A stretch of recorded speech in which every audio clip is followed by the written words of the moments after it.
வணக்கம். அமெரிக்கா ஈரானுக்கு முன்பு மண்டி போட்டு மன்னிப்பை கேட்டுக் கொண்டிருக்கிறது. 24 மணி நேரத்திற்கு முன்பு எந்த டொனால்ட் ட்ரம்ப் ஈரானை மிரட்டி பார்த்தாரோ, எந்த டொனால்ட் ட்ரம்ப் தன்னுடைய கப்பல் படையை, நேவியை ஸ்ட்ரெய்ட் ஆஃப் ஹார்மோஸில் இறக்கிவிட்டு ஒட்டுமொத்த ஈரானை மிரட்டி பார்த்தாரோ, இதற்கு மேல் உங்களுக்கு ஒரு நிமிடம் கூட கொடுக்க மாட்டோம். 22ஆம் தேதி ஏப்ரல் மாதத்திற்குள்ள கையெழுத்து போட்டீர்கள்னா உங்கள் மீது தாக்குதல் நடக்காது, இல்லை என்றால் ஈரானை அழித்து. இது டொனால்ட் ட்ரம்புடைய வார்த்தை. ஆனால் திடீர் என்று டொனால்ட் ட்ரம்ப் ஈரானில் காலடியில் போய் சரண்டர் ஆகிவிட்டார். எப்படி இந்த மேஜிக்? அப்படி ஈரான் என்னதான் செய்தது? ஈரானுடைய ஸ்டாண்ட் என்ன? எதற்காக டொனால்ட் ட்ரம்ப் மீண்டும் மீண்டும் இந்த சீஸ்ஃபயரை தள்ளி வைத்துக் கொண்டே இருந்தார்? இந்த முறை அனிச்சய காலத்திற்கு, அதாவது ஒரு வாரம், 10 நாள், 2 மாதம் அப்படி கிடையாது.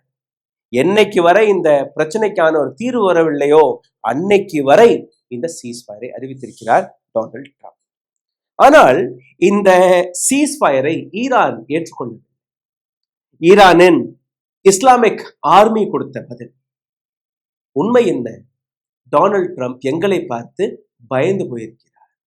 டொனால்ட் ட்ரம்ப் ஈரானுடன் இதற்கு மேல் எந்த விதமான போருக்கும் வரமாட்டோம் என்கிற அந்த முடிவை ஏற்கனவே கட்டிவிட்டார். அவர்கள் பேசுவதை நீங்களே கேளுங்கள். பிஸ்மில்லாஹிர் ரஹ்மானிர் ரஹீம்.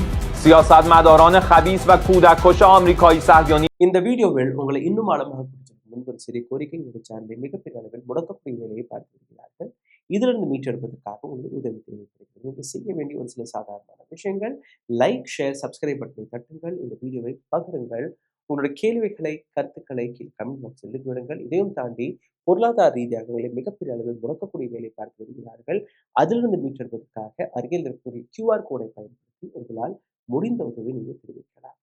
உடல் வலிமையை உறுதி செய்யும் சிலாஜித், கவனத்தை மேம்படுத்தும் அஸ்வகந்தா மற்றும் உயிர் சக்தியை பெருக செய்யும் சஃபேடு முஸ்லி போன்ற இமயமலையின் உணவுப் பொருட்களை கொண்டு வந்து மிஸ்டர் பர்ஃபெக்ட் உருவாக்கப்பட்டுள்ளது. உங்கள் முழு குடும்பத்தின் ஆரோக்கியத்தை மா நேச்சுரல்ஸ் மூலம் உறுதி செய்திருங்கள். 100% இயற்கையான மூலிகை பொருட்கள் மூலம் உருவாக்கப்பட்ட மிஸ்டர் பர்ஃபெக்ட் மற்றும் மிஸ் பர்ஃபெக்ட் தலைமுறையாக குடும்பங்களின் உடல் வலிமை, மன வலிமை மற்றும் மகிழ்ச்சியை பெருக செய்கிறது. உங்கள் மகிழ்ச்சியான பயணத்தை துவங்க www.mannaturals.com என்ற இணையதளத்தை பார்வையிடவும் அல்லது வாட்ஸ்அப் எண்ணிலும் தொடர்பு கொள்ளலாம்.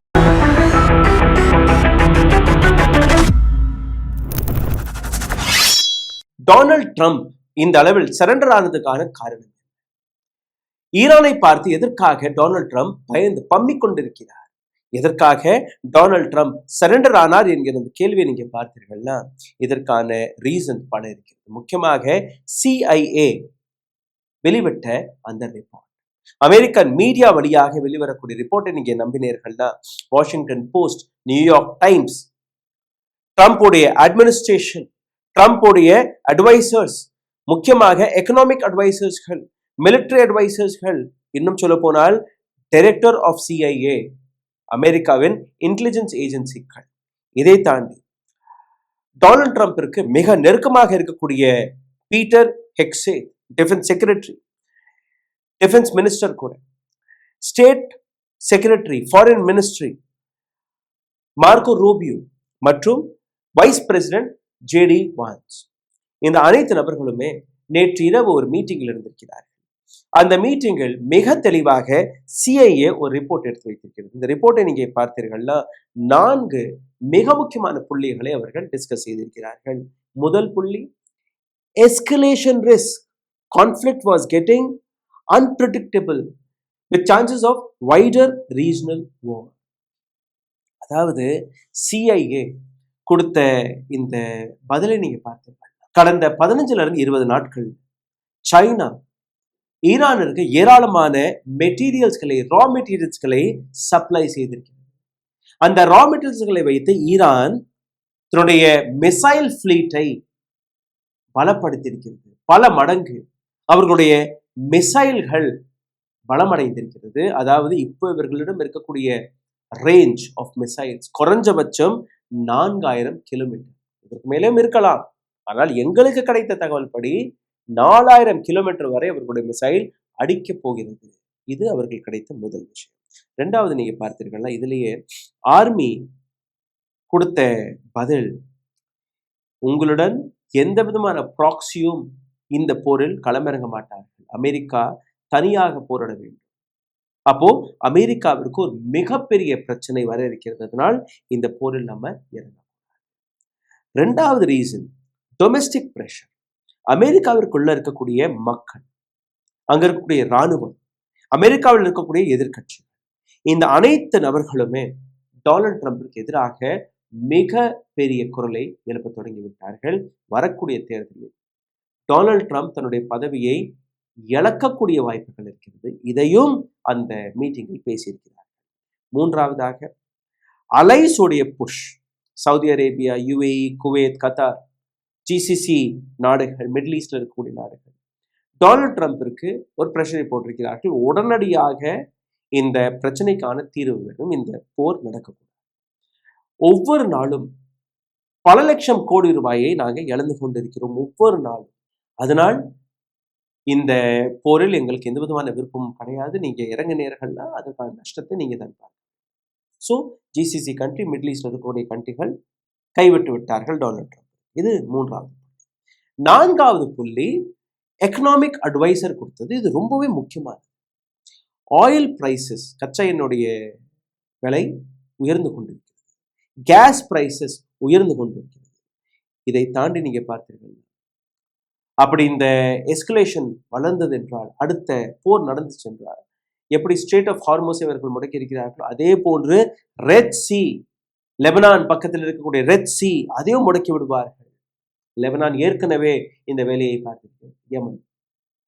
அப்போ இரண்டு இடத்திலுமே இந்த போருடைய தாக்கம் வந்த உடனேயே அமெரிக்கா மீது அனைத்து பாரமும் வரும். அமெரிக்காவால் இதை சமாளிக்க முடியும். ஸோ இந்த 4 காரணங்கள் மிகப்பெரிய அளவில் இருந்திருக்கிறது. இந்த காரணங்களை கேட்ட உடனேயே டொனால்ட் ட்ரம்ப் ஈரான் கால்களில் விழுவதுதான் சரி என்கிற முடிவிற்கு வந்துவிட்டார். ஈரானிய சுப்ரீம் லீடர் முஸ்தபா கமேனி அவருடைய போஸ்டரை நீங்க நேற்று முந்தையத்திலிருந்து பார்த்திருப்பீர்கள், ஒரு கையில AK-47 வைத்து. அப்போ ஈரான் கொடுத்த பதில், we are ready, இந்த முறை நாங்க தயாராக இருக்கிறோம். அந்த மெசேஜருக்காக தான் அந்த போஸ்டை அவர்கள் அடித்தார். இதற்கு மேல் ஈரானிய சுப்ரீம் லீடர் முஸ்தபா கமேனி தரப்பிலிருந்தும் ஒரு பதில் வந்தது. நிச்சயமாக நாங்களும் போரை விரும்பவில்லை, நாங்களும் இதற்கான ஒரு டிப்ளமேட்டிக் முறையில், ஒரு பீஸ்ஃபுல் முறையில் சமாதானம் நடக்க வேண்டும் என்றுதான் நாங்கள் இருக்கிறோம். ஆனால் அதற்கான கண்டிஷன் நாங்க போட கண்டிஷன்ஸ்களாக, அமெரிக்கா எங்கள் மீது எந்த விதமான கண்டிஷனும் போடக்கூடாது. நாங்க எந்த கண்டிஷனை போடுகிறோமோ அந்த கண்டிஷனுக்கு நீங்க வரவில்லை என்றால் இந்த சீஸ்ஃபயரை நாங்கள் ஏற்றுக்கொள்ள மாட்டோம். சோ ஈரான் இந்த சீஸ்ஃபயரை ஏற்றுக்கொள்ளவில்லை. அமெரிக்கா டொனால்ட் ட்ரம்ப் காலில் விழுந்து கதறி கொண்டிருக்கிறார். முஸ்தபா கமேனி தரப்பிலிருந்து வந்த ஸ்டேட்மெண்ட் என்ன? முதலில் நீங்க இந்த பிளாக்கேடை அகற்றணும். ஸ்டேட் ஆஃப் ஹார்மோஸில், அந்த ஹார்மோஸிற்கு வெளிப்பக்கமாக எந்த அமெரிக்க போர்க்கப்பல்கள் நிற்கிறதோ அதை நீங்க அங்கிருந்து அகற்றுங்க. முக்கியமாக அமெரிக்காவுடைய வார்ஷிப்ஸ் இந்த இடத்திலிருந்து போனால் மட்டும்தான் நாங்க பேச்சுவார்த்தைக்கு வருவோம் என்று கூறிவிட்டார்கள். அதாவது ஒரு விதத்தில் ஈரானுடைய அந்த அழுத்தம், ஈரானுடைய ஸ்ட்ராட்டஜிக்கு கிடைத்த ஒரு மிகப்பெரிய வெற்றியாக நான் இதை பார்க்கிறேன். முக்கியமாக நீங்க பார்த்தீர்கள்னா, US navy blockade gulf of ஹார்மோஸில் எந்த அளவில் வந்ததோ, USS அப்ரஹாம் லிங்கனாக இருக்கட்டும், அல்ல அமெரிக்காவுடைய வார்ஷிப்ஸ்களாக இருக்கட்டும், இதை வைத்து பயமுறுத்த பார்த்தார் டொனால்ட் ட்ரம்ப். ஆனால் அதுவே இன்னைக்கு இந்த பேச்சுவார்த்தைக்கான ஒரு மிகப்பெரிய சிக்கலாக மாறிவிட்டது. இந்த Donald Trump I will flow you up என்று கூறினாரோ ஈரானை பார்த்து, அதே டொனால்ட் ட்ரம்ப் எந்த பிரிட்ஜும் இருக்காது, எந்த பவர் ஹவுஸும் இருக்காது, எந்த இடத்திலுமே இந்த சீஸ்ஃபயரை நீங்க மீற முடியாது என்கிற எந்த அழுத்தத்தை கொடுத்தாரோ அதற்கு அப்படியே பதிலடி கொடுக்கும்படி ஈரானிய இராணுவம் மிக கட்டுப்பாட்டுடன், மிக கண்ட்ரோல்டுடன் இந்த பேச்சுவார்த்தையை அல்ல இந்த டிசிஷன்ஸ்களே நிற்கிறது. டொனால்ட் ட்ரம்புடைய ஃபீட்பேக், மிலிட்ரி ஃபீட்பேக்கும் அவருக்கு சாதகமாக வரவில்லை. டிஃபென்ஸ் ஹெட் குவார்ட்டர்ஸ்லேருந்து வெளிவந்த அந்த இன்டெலிஜென்ஸ் ரிப்போர்ட்டை நீங்கள் பார்த்தீங்கன்னா, இந்த போருக்கான காரணம் நேரடியாக டொனால்ட் ட்ரம்ப் மற்றும் தான் என்கிற அந்த விஷயத்தையும் அவர்கள் கூறிவிட்டார்கள். அதாவது நேரடியாக டொனால்ட் ட்ரம்ப் மீது அனைத்து கேள்விகளுமே வந்து விழுகிறது. டொனால்ட் ட்ரம்ப் இந்த சீஸ்ஃபயரை எக்ஸ்டெண்ட் செய்வார் என்கிற விஷயத்தை நானும் 2-3 நாட்களுக்கு முன்பே பேசியிருந்தேன். இதுல போரெல்லாம் வராது என்கிற விஷயத்தை நான் தெளிவாக கூறியிருந்தேன். அதற்கான 2 காரணங்கள் இருக்கு. முதல் காரணம், இந்த சீஸ்ஃபயருக்கான எந்த ஃபிக்ஸ் டைமும் இவர்கள் அறிவிக்கவில்லை. 2வது நீங்க பார்த்தீர்கள்னா, there is no ceasefire one, there is no time limit for the ceasefire one. Secondly, it is a open ended. அதாவது வெஸ்டர்ன் மீடியாவுடைய ரிப்போர்ட் எல்லாம் நீங்க படிச்சு பார்த்தீங்கன்னா, டொனால்ட் ட்ரம்பிடம் எந்த விதமான ரீசனும் கிடையாது. எப்படியாவது இவர்களை தூண்டிவிட்டு இந்த சீஸ்ஃபயரை உடைக்க விட்டு அதற்கு மேல் நாம் தாக்குதலை நடத்தலாம் என்கிற ஒரு முடிவில் அவர்கள் இருந்திருக்கிறார்கள். ஆனால் அதற்கு அவர்கள் இடம் கொடுக்கவில்லை. என்ன நடந்தது அது நீங்க பாருங்கள்.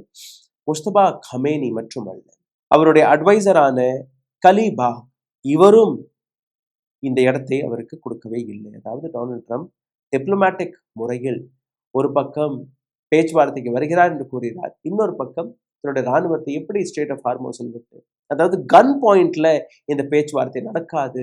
எப்பவுமே கன் பாயிண்ட்ல எந்த விதமான பேச்சுவார்த்தையும் நடத்ததே சரித்திரம் கிடையாது என்கிற விஷயத்தை அவர்கள் உறுதி செய்து விட்டார்கள். நீங்க வேணா பெரிய ஆளா இருக்கலாம், பணக்கார நாடாக இருக்கலாம், பல ஆயுதங்கள் இருக்கலாம், ஆனால் இது எங்களுடைய கோட்டை, எங்களுடைய கோட்டைக்குள் நீங்க வர முடியாது.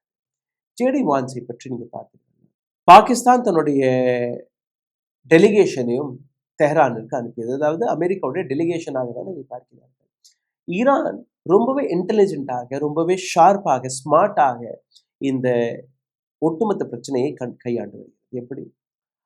அமெரிக்காவுடைய தில்லுமுல்லுக்களை, அமெரிக்காவுடைய பிளஃப் பாசியை ஒட்டுமொத்த உலகத்திற்கு முன்பு அவர்கள் எக்ஸ்போஸ் செய்து விட்டார்கள்.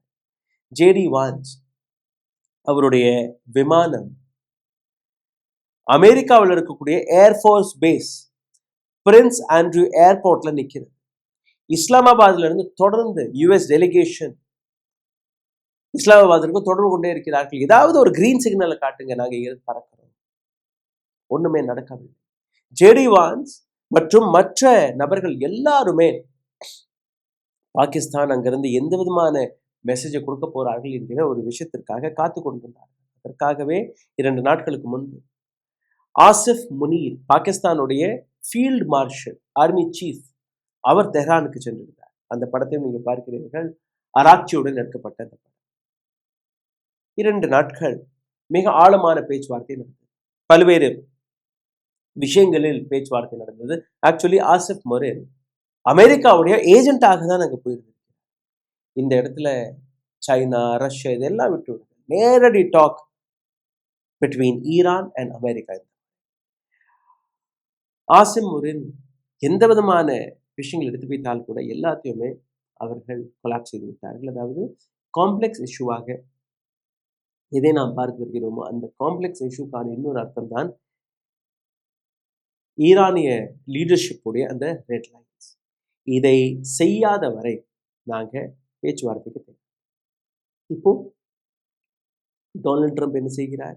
ஸ்டேட் ஆஃப் ஹார்மோஸ்ல தன்னுடைய போர் கப்பல்களை வைத்து அங்க முடக்கக்கூடிய வேலையை பார்த்திருக்கிறார். இந்த இடத்தில் ஈரானுடைய ஒரு கண்டெய்னர் ஷிப்பை இவர்கள் முடக்கியிருக்கிறார்கள். 6 மணி நேரம் கார்கோ ஷிப்பை பின்தொடங்கி இவர்கள் பிடித்ததாக தகவலை கொடுக்கிறார்கள். சாதாரணமாக நீங்க பார்த்தீங்கன்னா கார்கோ ஷிப் பெரிய பெரிய ஷிப்களாக இருக்கும், ரொம்பவே ஸ்லோவா நகர்ந்து போகும், ஒரு 15 - 16 நாட் ஸ்பீட்ல.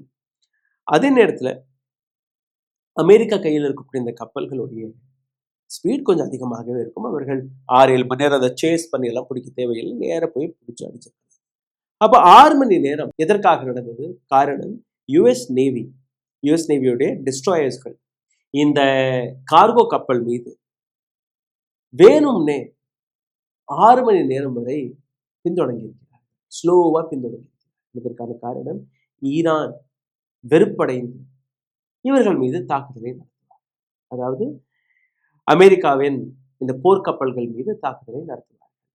ஒரு முறை அந்த தாக்குதல் நடந்த உடனேயே அமெரிக்காவிற்கு ஒரு ரீசனிங் கிடைத்திருக்கும், இவர்கள் தான் சீஸ்ஃபயரை மீறி இருக்கிறார், அப்புறம் என்ன போர் நடக்கும். ஆனால் ஈரான் அதற்கான இடத்தை கொடுக்கவில்லை. ரொம்ப கிளவராக என்ன வேணாலும் நீங்க செய்யுங்க, நாங்க எந்த விதமான ரியாக்ஷனும் எடுக்க மாட்டோம். பிரெஞ்சு நியூஸ் பேப்பரா இருக்கட்டும், பிரிட்டிஷ் நியூஸ் பேப்பரா இருக்கட்டும், அமெரிக்காவுடைய நியூஸ் பேப்பர் பத்திரிகையாளர்கள் இருக்கட்டும், வாஷிங்டன் போஸ்ட், நியூயார்க் டைம்ஸ் எல்லாமே ஒரு விஷயத்தை தெளிவுபடுத்தியிருக்கிறது. இந்த போருக்கான காரணம் வேறு யாருமே கிடையாது. டொனால்ட் ட்ரம்ப்புடைய டெம்பரமெண்ட், திமிரு பேச்சு, டொனால்ட் ட்ரம்ப்புடைய வார்த்தைகள், டொனால்ட் ட்ரம்ப்புடைய ரியாக்ஷன். இல்லைன்னா இந்த சீஸ்ஃபயர் என்னைக்கோ அவர்கள் செய்திருக்கலாம். சீஸ்ஃபயருக்கு பின்பு இந்த பேச்சுவார்த்தையும் நடத்தியிருக்கலாம். ஆனால் டொனால்ட் ட்ரம்ப் இதை நடத்த விட மாட்டேங்கிறார். அப்போ டொனால்ட் ட்ரம்ப்க்கு பின்னாடி இருக்கக்கூடிய ஜூயிஷ் லாபி டொனால்ட் ட்ரம்ப்பை இதெல்லாம் செய்ய வைக்கிறதா என்கிற இந்த கேள்வி சிந்தித்து பாருங்கள். 24 மணி நேரத்துக்கு முன்னாடி இந்த டொனால்ட் ட்ரம்ப் இந்த போர் இதற்கான டீல் நடக்கவில்லை என்றால், ஈரான் என்னுடைய சொல்லிற்கு கட்டுப்பட்டு வரவில்லை என்றால் ஈரானை அழித்து விடுவோம் என்று கூறினார்கள். இன்னைக்கு டொனால்ட் ட்ரம்ப் சரண்டர் ஆகி நிற்கிறார். Surrender surrender surrender. சிந்தித்து பாருங்கள். நன்றி, வணக்கம். ஊடகம் கார்ப்பரேட் அரசியல்வாதிகளின் கைப்பாவையாக அடிமைகளாக இருந்தது போதும். இனி சாட்டை எடுத்து சுழற்றும் நேரம் வந்துவிட்டது.